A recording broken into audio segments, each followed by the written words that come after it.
Hang on to your seat, baby, cause this one's a screamer, a screamer.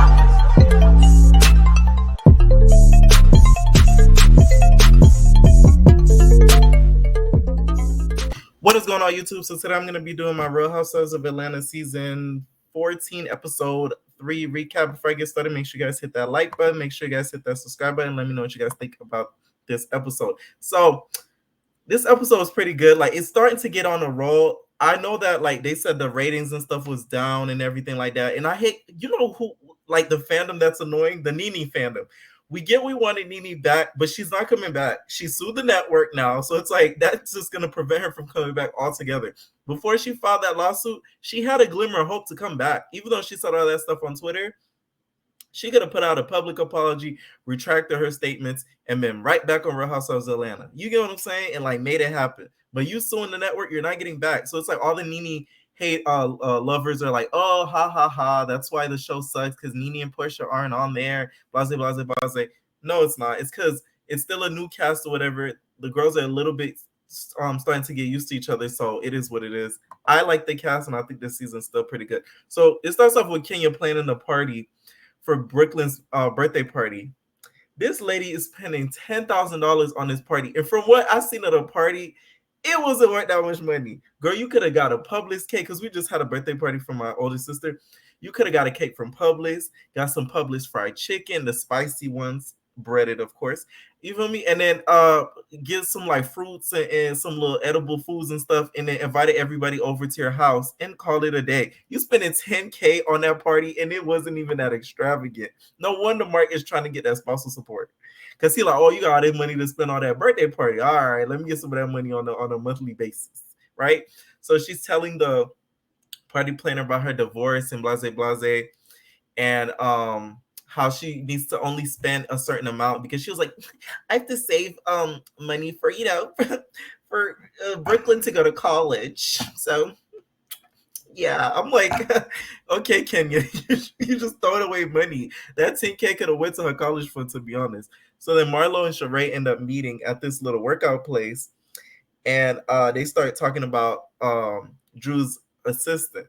So they're like, oh, he's really, really messy. And Drew was just like, no, not Drew. Sheree is like, like he used to work for me for, just a little bit. And he was just, kind of acquaintance of mine and stuff. And he just was really, really messy. So that's the reason why. But I paid him and buzz, buzz, buzz. I don't think Sheree paid him. I believe Sheree didn't pay him. I really do believe that because Sheree has had a history of doing this forever since she got on the show. Like forever, ever, never paying niggas, always owing people. Like it's always been a money thing with Sheree, especially with the whole house thing. So I really do believe him, even though the assistant, y'all, if y'all don't know, because I did my research, he's the assistant. Remember on Basketball Wives, which airs tonight, so you guys better check that out because I'm going to be recapping it. You remember that season where Malaysia and Jackie got into that fight, right? And then they kept talking about the Anthony thing when Malaysia was just like, when they were like, there's a guy named Anthony in Atlanta that's saying that they're talking about your kids, Malaysia, and that their kids are dirty. Remember when Evelyn called the Anthony dude? That's the Anthony dude. So he's basically like a real reality TV groupie. So he tries to like hop around and, get in between the mix of the cast of girls and everything like that. So just a little insight for y'all. So yeah, that was interesting to find out thanks to Twitter. So also she asked her about like raising her kids or whatever, and Marlo she's asking for advice from Sheree about raising her nieces, her nephews, and what she can do better. And they get on the topic of Kenya and this white refrigerator. Y'all gonna need to stop throwing shade at the white refrigerator. Just because somebody got a white refrigerator don't mean that they poor. They could have a white refrigerator and be richer than y'all, especially you, Marlo, because we still don't know what you do for a living. Insane. We still don't know what you do. Just insane.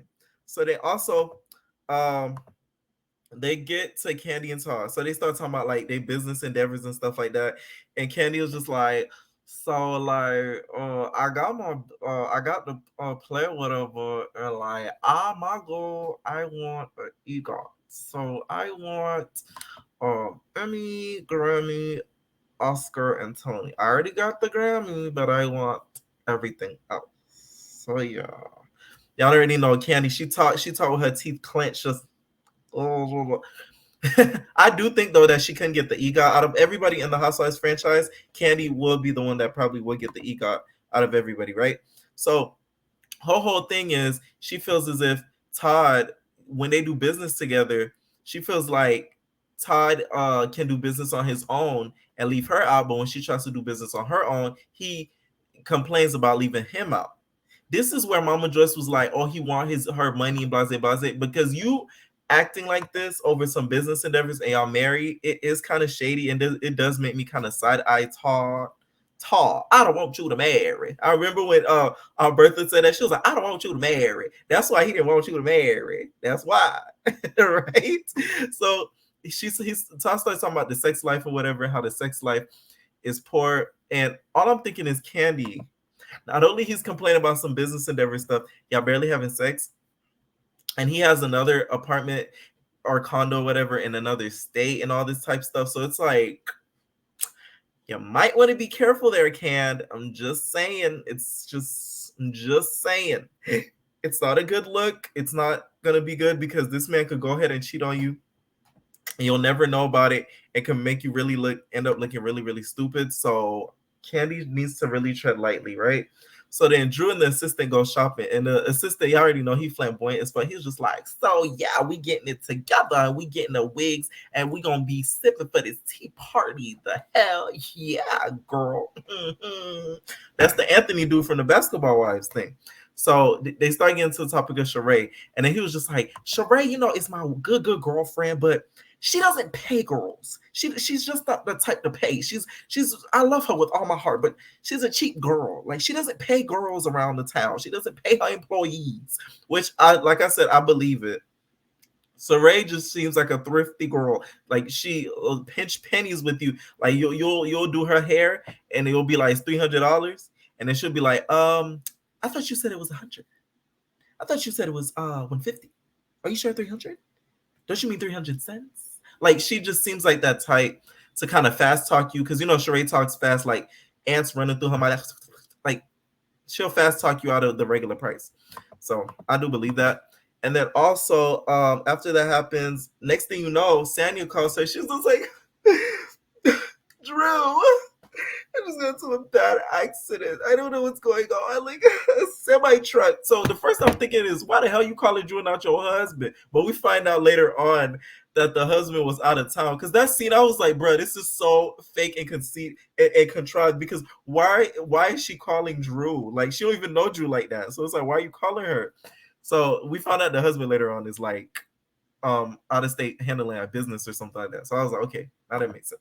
So Drew, of course, and she was like, "Oh my God, this is my perfect time to emote my emotions and emote my line." She was like, "Oh my God, what's wrong? I'm gonna go there now. Do you need help? I'm coming." She ran over there with the assistant, which was nice of her. I give Drew a lot of flack, but it's because the way that she is, you could tell she really just wants to be liked by this group of women, which like isn't the best, because you shouldn't go into being a housewife and housewives in general and wanting to be liked, because that's when you get kind of steamrolled, and that's when the girls kind of take advantage of you. And that's what I see them already kind of doing, because anything she says, they're like, Drew, come on, Drew, you're not listening. Come on. Like it's kind of giving us that type of vibe. So it's not going good for Drew this season at all. So after they help her out or whatever, they show Sanya talking to her husband, and then she's just like, "See, that's why you can't leave me alone. And you see what happened to me? You was out of town, you can't leave me alone. That's what happened." So he explains to her what happened with the whole car situation. So then we get to the tea party. Now this tea party looked like it was held in the bathroom of Late Archives venue. It was very small. It wasn't glamorous. It wasn't 10K. It looked like a good $500. I was like, you sure that was in a banquet hall? You just rent it out really quick for a good hour for like $500? Like, come on, Kenya. Like, I feel like she told the assistant, act like the price range is gonna be 10 to 15K. So it seems like I spend the most on my daughter. But we're gonna do like a $500 little party and call it a tea party, okay? All right. When we get to the cameras, make sure you put that in your notes, okay? I don't want any issues. And then they filmed the scene, and she's like, the price is gonna be probably around 10K. Like, I could just see her doing that because it did not look that much like it was that much money. Like, they had the little kids part and then the adult part, but like it just wasn't giving that much money to me. It just wasn't. It wasn't at all. So then they get to the tea party or whatever. We end up meeting Moneta. Moneta Shaw, if you guys don't know, I'm pretty sure she was on Atlanta Exes. They need to bring that show back. I don't care what anybody says. Atlanta Exes, Hollywood Exes, those were top tier shows. We got to meet women that were married to like high end men. Like, I say high end men like I'm Kevin Samuels. Well, you know what I'm saying. Like big celebrities that were married to big celebrities. We had Nicole Murphy married to Eddie Murphy. We had Will Smith wife who was on Beverly Hills Housewives, so I'm gonna be covering. We had, you get what I'm saying? Like we had girls who were married to like big celebrities, and the show got canceled. Like I really wish that they start the show again with different cities, maybe, and then pitch it to a different network because it needs another chance. Because I thought those shows were amazing. She was on Atlanta Exes, I'm pretty sure, right? So Candy comes in late in Candy fashion. I hope Candy don't come in late like this for her regular business endeavors. I feel like she only comes late for Real Housewives events because she don't really care about Real Housewives like that, which I don't blame her because it's like they kind of need her because they can't be casting random girls like that because they never really stick to the show. So I feel like she kind of does that on purpose because I don't see her coming in late for a business meeting or a play meeting or you get what I'm saying, like a toy line business endeavor that she's doing. Like I don't just see her doing that. Like I feel like she just does that strictly for Bravo because she could get away with it. So she gets there late. Mind you, they're introducing the daughter. So she's like, hi. And then she comes in with her with Ace and them. And it looks like it looked like she was coming in at the same time that Kenya was saying, oh, my daughter's here, blase, blase, blase, right? After that happens, we get to see Brooklyn. Brooklyn is freaking adorable. If you guys go on social media and see the photo shoot that they did for Brooklyn, that girl is so pretty. Like, I know that's Kenya's dream and that's Kenya's like gift from God because like I'm so happy for Kenya. Like the fact that she has her daughter, y'all know, I don't know if y'all know, but I'm a Kenya stan. I love Kenya. So we're gonna get that straight from now for the new viewers or whatever. I love Kenya. I don't care what nobody say. That's my daughter. Like I love Kenya. So it's like the fact that she had that daughter, it made me happy. So yeah, they start playing first a fun game to where they guess facts about Brooklyn, right? This is my whole thing. Y'all know these girls don't hang out that much outside of the show, except for probably Candy and Kenya. They kind of talk and hang out outside of the show, and Marlo and Candy a little bit, and Marlo and Sheree a little bit, right? But besides that, it's not like they all collectively hanging out, no information about each other kids. So when Kenya announced that game, I'm like, they don't know your daughter like that. Because he was like, what's Brooklyn's first word? And you saw the white lady at the table like, I'm so excited. Like there was like I'm like they don't know Brooklyn like that. Some of them ended up getting the answers right, so I was kind of shocked or whatever, right? So they get to the shady part of the game.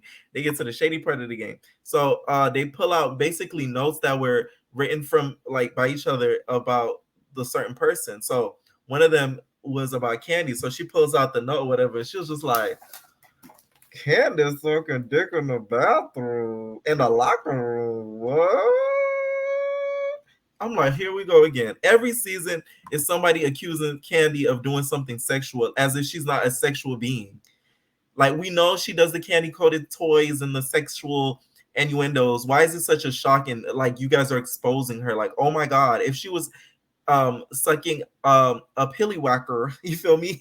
We're gonna call it a pilly whacker for YouTube purposes. If she was sucking a pilly whacker in the locker room, why does it matter? She wasn't probably married at the time. This was probably years ago during her escape days where she was escaping, and y'all know Candy was very fast in escaping. You get what I'm saying? So it's like, who cares? Like, that to me was kind of dumb. Whoever wrote it, I'm pretty sure it was Marlo. So it is what it is. And then, mind you, they're cussing and stuff. The kids are not too far away. They cussing and hooping and hollering. You see the white ladies at the tables getting very uncomfortable. They're just like, oh my God. What? Like, they're like, so, like, they're getting really, like, worked up. So it's kind of funny to see that because we never really seen a huge amount of white cast members integrated into the Atlanta Housewives until Kim, right? Unless it was Kim, but we never seen like a lot of white women around the Atlanta Housewives unless it was Kim, right? So it's kind of funny to see that. And then after that happens, they pull out a card about Anthony. So Anthony was the next note, and they were like, "Oh, Anthony or whatever has your assistant hasn't been getting paid. Apparently, somebody hasn't been paying their assistants, and it's about Sheree." So then Sheree's just like, who said I wasn't paying their assistant? What assistant wasn't I paying for? Y'all know, Sheree talk really good. She's like, what assistant wasn't I paying for? So then Drew's just like, well, I heard you just weren't paying your assistants. That's what, like Anthony told me. So then she was just like, what did Anthony tell you? Anthony, by the way, has been going around Atlanta telling everybody about your husband and about all of your personal business. And then Sheree's friend all of a sudden was just like, why are you mad at Sheree when you should be mad at Anthony? Because he's telling everybody that your husband's gay. I'm like, here we go again. It's the whole storyline. Atlanta done had this storyline about like 5 times that somebody has been gay. One time it was about Apollo. One time it was about Kim from season 8 husband. Like it was always about somebody's about Cordell, which that was kind of true. So Cordell, and then it was one time it was about Walter with Kenya. Like it's always a repeated thing on Atlanta Housewives. So I know Andy gonna tear them up and be like, why do you guys always use that as a storyline? Like it's becoming very offensive to me. And every time you guys are using that as a storyline, is the more times I'm gonna promote the show a lot less and get it fucking canceled. Like that's what Andy in his mind is thinking. You already know he don't promote the Atlanta Housewife girls like that, which isn't funny to be honest, because he put so much stock in Beverly Hills and everything. Even their promo shoot, they had this beautiful ass background and everything. And Atlanta Housewives looked like a photo shoot that you could get at your local studio. It was just like the production was zip zilch zero. So after that happens, one of the white ladies get upset because they started cursing and like raising their voice and stuff. She's like, "Oh my god, this is a kid's party! Like, are you kidding me?" She starts walking away. She's like, "Oh my god, this is crazy!" And then she gets her kid and stuff. And then Marlo's just like, "I told you not to invite these white people around. Like, I'm just Marlotta. Like, you're not supposed to invite these white women around. Kid, I told your ass, you dumb ass." So the white lady's freaking out. Kenya's just like, "Let me calm her down." So she's just like, calm down. It's okay. And she's like, no, it's a kid's party. Like, this isn't fair. So she ends up getting her kid and leaving. Kenya comes back to the table.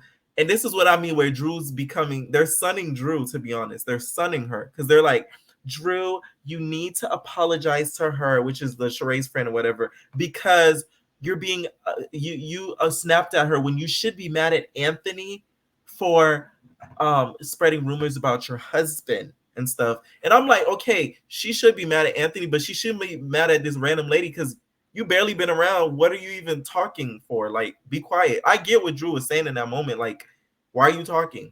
You're like a C cast member. You didn't even get a title card. Like, you know what I'm saying? So like, I get why Drew was mad, and it kind of irritated me how everybody was sunning her. Even Candy was like, so you should be mad at Anthony because Anthony was the one talking about your husband. So I don't know. I'm like, shut up, Candy. And you know I love Candy. So after that, they like get up or whatever, standing around. Drew and Sheree start going at it or whatever, and they do the whole Africa. You remember when Marlo and Sheree in Africa was like, when Marlo said the F word? So they started doing one of those, but instead Drew kept doing this. She was like, yeah, you're gonna talk about me? Yeah. They start doing with the hands or whatever. So they're like, oh, you need to back up out of Sheree's face. Everybody's like, back up out of Sheree's face. She got a mean left hook. I'm like, when did everybody become like Team Sheree? Like last time we see that Kenya and Sheree, y'all wasn't even that cool. And then Candy and Sheree, you didn't even like Sheree because Sheree used to throw you under the bus because of Kim. So it's like, I don't get it. I don't get how these three and stuff kind of became so cool with Sheree, especially Candy, and especially a little bit Kenya too. We never got a thorough explanation because I know Kenya and Sheree live near each other and they're like neighbors, but we never got an explanation how they became so like tight and close. So yeah, that was really the ending of the episode. We're gonna see Ralph get confronted by this rumor next episode, so I'm kind of interested to see his reaction and the therapy sessions that they be showing to them, which is gonna be the detriment of their relationship, is just sad to see. Let me know what you guys thought about the episode in the comments. And entertainers, we are out. No, personal thing.